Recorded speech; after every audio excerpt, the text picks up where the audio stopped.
post ng People's Tonight.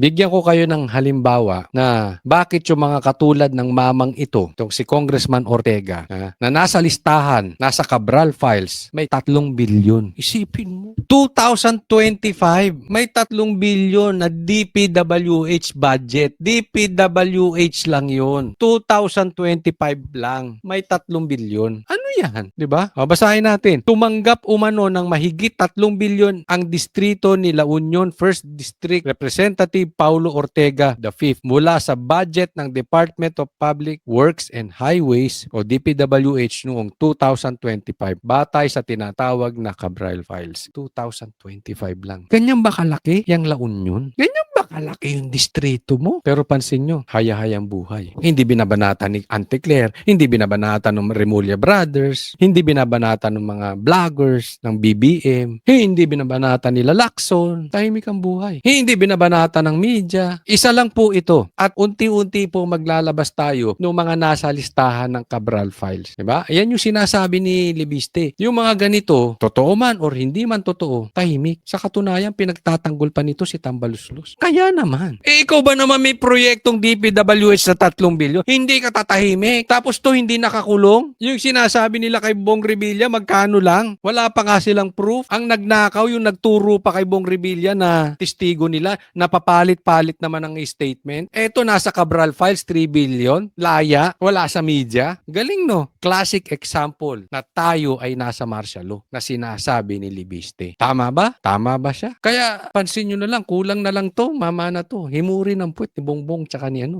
ni Tambaluslos, di ba?